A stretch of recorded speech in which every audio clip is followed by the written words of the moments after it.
Assalamu alaikum and welcome back to Islam Channel's rolling of the Israel-Iran war. We're now in the realms of the ceasefire. And today, judging by what President Donald Trump said at the NATO summit, talking in glowing description about how Iran's missiles were very, very heavy on Israel, talking about how the Iranians were very adept people. They had lots of oil, in glowing terms indeed, and also news breaking out that the Iranians and the US will be having discussions next week on a range of issues. So watch this space. I think things could be in a very different space. We are in the presidency of Donald J. Trump, as he always says. Thank you for your attention to the matter. Anyway, to discuss everything, I've got Dr. Nizar Tobe, a Syrian political activist, somebody who I've interviewed on a number of occasions, most principally when Syrians overthrew their own brutal dictator, Bashar Assad. Assad is not really the right term for him, Dr. Tobe. He's not a lion. He certainly wasn't a lion. I think he was probably many other things apart from an Assad. Dr. Tobe, have I got you? Yes, I can hear you very clearly, Mas. Yeah, yes, I was saying Bashar al-Assad is probably the wrong title for him, because he certainly wasn't al-Assad with the rest, for his people. Indeed, very much. He was like a rat, actually. Yeah. He ran away like a rat. I would have thought so. But listen, Dr. Nizar, I've had you on a number of occasions, and you know my views on what happened in Syria. What's going on with the genocide in Gaza, and we also discussed the Iran-Israel war. Many thought at the beginning that this was staged. To what extent, I don't know, but there was a theory going out there, and I actually heard it on TV as well, that the war that took place was in effect an engineered war by this Iranian regime in collusion with the United States and Israel to remove the echelon in their country, the senior leadership of generals and others who wanted to get a nuclear weapon. And this was the result. I mean, do you buy into theories like that, or are they just simply in the realms of conspiracy? And I've heard mainstream US news anchors say this, so I'm not just picking it out from obscure websites. I think I don't buy such theories. Yeah. I think what has happened is reality. Iran has tried its best to develop nuclear weapons, and if we suppose that they were successful in developing nuclear weapons, the first people they would have used it against is us, which is the Arabic neighbors, the Muslim neighborhood. They wouldn't have used it against Israel. They cannot use it against Israel. We could see that what they have actually bombed Israel is very weak. Even Trump, in his statement, he said Iran have replied with very weak reply. And,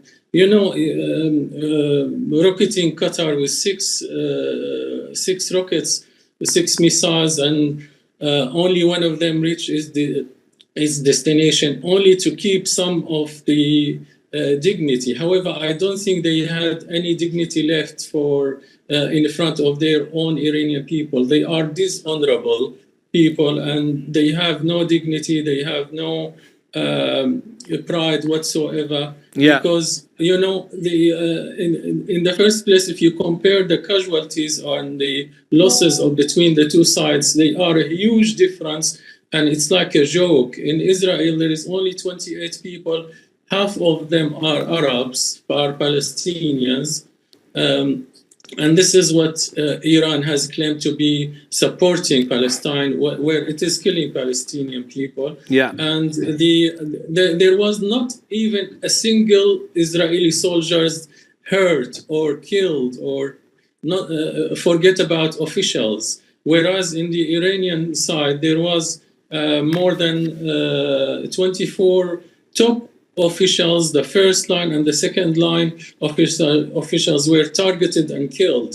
Iran always mislead us and mislead media by saying that Iran actually has targeted so and so, has targeted Tel Aviv and has targeted Ben Gurion Airport. When we target something, it's very much a very broad word. It's different than when we actually get that target, when we achieve that target. It's too much difference between the two words.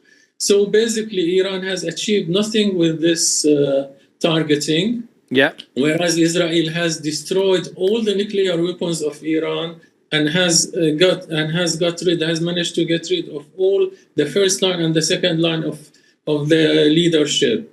So I don't think at all that it is been like a theater or scenario. It's been a agreed scenario. I don't think at all. It's been real, and Iran now has basically no weapons, no way to harm its neighbors. We are very pleased about this end of the war. At the end of the day, as a human being, nobody loves wars. We all like peace. We all love peace. But it has to be such monsters. They should be weapons de-weaponized, basically. De-weapon. I mean, look, I don't think.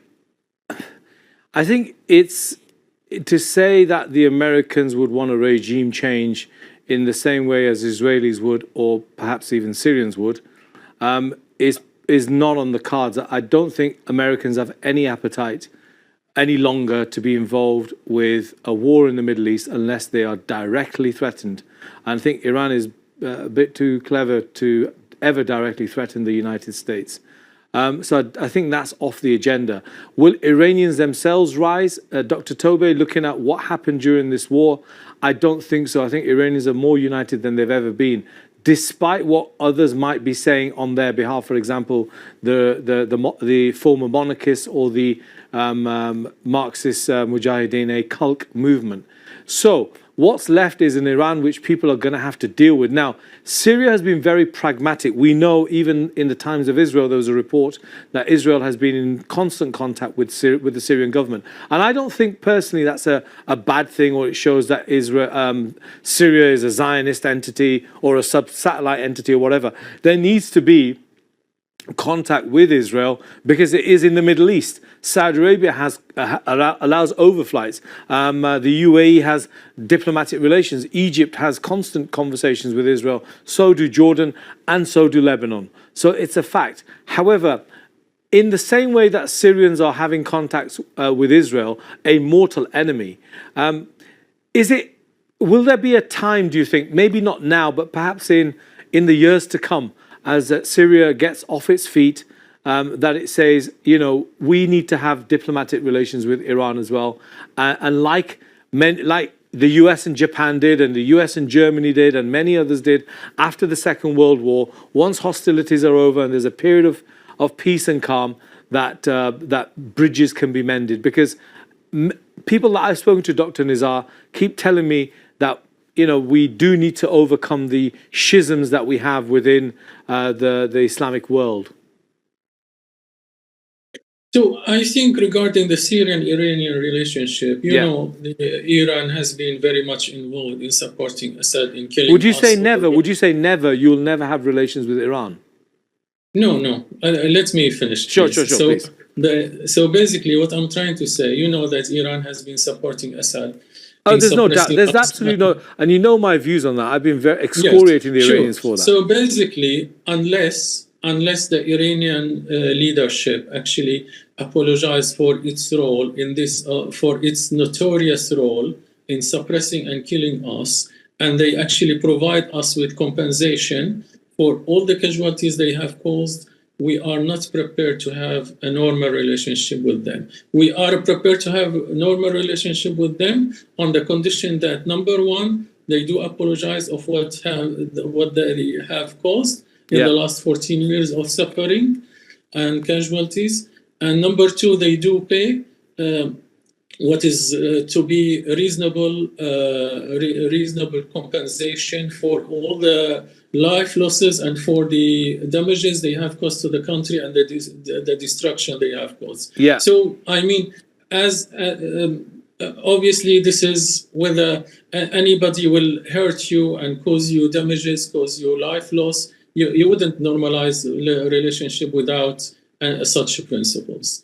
Whereas for Israel, it's different story. I can understand, for example, United Arab Emirates and Saudi or Bahrain to have to start to normalize relationship and to have diplomatic representation between each other, because these countries, they are not occupied, or any part of them, they are not occupied by Israel. Yeah. Whereas Syria, we have the Golan Heights, and this is important parts, and it's very fertile land. It has a lot of water resources. It's very much rich area. Therefore, we are not prepared to have any normalization or diplomatic representation before giving us back our Golan Heights. This is part of Syria, and it will ever remain part of Syria for future. And we are not prepared to give up on any single 1 meter on this land. So there is no, we are prepared to have talks, but having talks doesn't mean having relationship. We are prepared for negotiation, but as I said, unless they are prepared to give up for this land instead of the peace, so we come back to the principle land for peace. So yes, we are prepared for negotiation, but not for normalization at the moment. Okay. Well, I think yeah, time is the best of healers, as we know. So let's see what happens there. In your analysis of the Iran-Israel war, Iran managed to survive the onslaught of Israel and then the bombing by the US. They managed to avoid the US becoming embroiled in a longer conflict. It looks like the US will not get involved in Iran with boots on the ground. That's not going to happen. So do you think Iran effectively is in a much more stronger position now after having gone through this war than it was prior to this war? Not at all. Iran regime, let me put it that way, Iran regime has very much weakened with these effective strikes, which actually have managed to de-weaponize Iran, mainly nuclear weapons and the strategic rockets, and ballistic rockets. So I don't think now Iran has any capability, even if the Iranian opposition started to move, and I believe they did start to move, though it's been very much left in the black in the media. It's not very much covered in the media. I did hear a lot of these movements, especially for Mujahideen Khalq. So there was several operation carried out all over the Iranian land, but this is not very much covered. Not quite sure why from different parts of media. But I think overall, Iranian regime has very much weakened after all this war, and I don't think it can recover to its position before this war at all.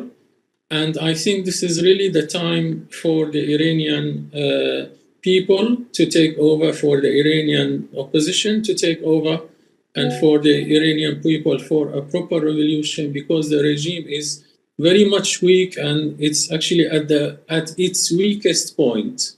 And this is the time for them to rise. This is the time for them. But Dr. Tobe, that's language used by, similar to language used by. I'm not comparing you to him, so please don't get me wrong. But it is the same language which has echoes of what Netanyahu said when he launched the strikes on Iran. And many people will feel, well, it's distasteful. It's probably not the best time to use that sort of language because, there's not my words, there was the Zionists are the common enemy of everybody. Yet you have a different take on this, don't you? For you, Israel is an enemy you can work with, perhaps, but certainly not Iran. I mean, are you still of that same view? I'm still in the same that same view. I mean, having if I have myself and my enemy the same the same words in some time, it doesn't mean that I agree with them at all or I will become friends with them at all. It's only we have this benefits, which is the same benefits at the same time, that to weaken the Iranian regime and to overthrow it. We do have actually a lot of benefits of overthrowing the Iranian regime. The whole actually Arabic area and especially the Gulf area will be much more in peace if the Iranian regime is out of power, is overthrown. Whereas it's been very much destabilized. Can you imagine after all the good things Qatar has been to Iranian regime, Iranian regime, they are replying by striking to Qatar. I cannot imagine such bad like backbiting, such how you reply to the good with very bad reply. I can't imagine. We always of course wish all the safety to our brothers in Qatar and all in all the Gulf area, of course. But as I said, possibly as I may agree with you that Israel is an enemy that we may work with, or we may have mutual benefits. Let me put it that way, possibly mutual benefits by overthrowing the Iranian regime. Whereas the Iranian regime, we cannot actually have any relationship with them unless they are either changed, overthrown, or they apologize and they pay compensation. Yeah, I understand. I mean, I think you're talking about the conditions for having a more positive relationship between Syria and Iran. Sorry, and I get the gist of what you're saying. In terms of building up, where is Syria these days? What is going on? It's not much in the news. It's keeping a pretty low profile. I noticed the leader, Mr. Jolani. He was recently asked by a Syrian news reporter, a fellow journalist, to comment on Israel and what was going on. And he instead of giving a diplomatic answer, he just says, "I will not be answering those questions." He feels very uncomfortable answering questions about Israel. Why is that, Dr. Nizar?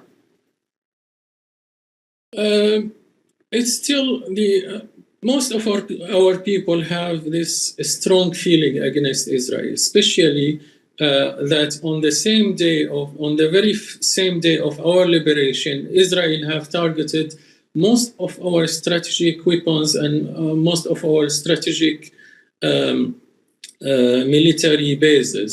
So it seems that they, of course, they do not trust us. We are the real enemy for them, whereas Assad wasn't, because they said literally that they are scared of the strategic weapons falling in the wrong hand, which means our hands are the wrong hand, whereas Assad was the safe hands. So it is still, as I said, it is still very much enemy. We still have, most of our people have high sensitivity against them. So it is I can imagine why President Shara has actually avoided to reply to those questions. However, having said that, a few days ago on Sunday exactly, there was unfortunately a terrorist attack on one of the churches in Damascus in Dwayla area. This is very much mixed area, which has actually different background of minorities in addition to the majorities. So it has Christians, it has Durzi, and it has Muslims. Yeah. Unfortunately, a couple of people, couple of terrorists who actually been proven a day later by the Ministry of Interior and the intelligence, being revealed that these people actually belongs to ISIS, and they were in prison in the Kurdish controlled area. Yeah. One of these prisons. They've been released from there. They managed to enter Damascus into when the chaos was there, and then one of them managed to explode themselves, and that has actually caused about 22 casualties, 22 dead, and about 60 people injured. This actually was major incident, unfortunately. A lot of ministers have attended the scene. A lot of officials actually have attended the scene. President Shara himself called the high church leader of that Orthodox sectarian, and have offered the condolences to them. The Minister of Interior actually within 24 hours managed, in cooperation with the intelligence, to locate and to arrest the ISIS cell, which was actually responsible, and they did admit that they were responsible, and they were planning further attacks on one of the attacks was planned against the Shia shrine of Sayyida Zainab of Damascus. Yeah. So that actually was prevented. It was amazing job within 24 hours or less than 24 hours, despite all the lack of the equipments and lack of all the modern technology.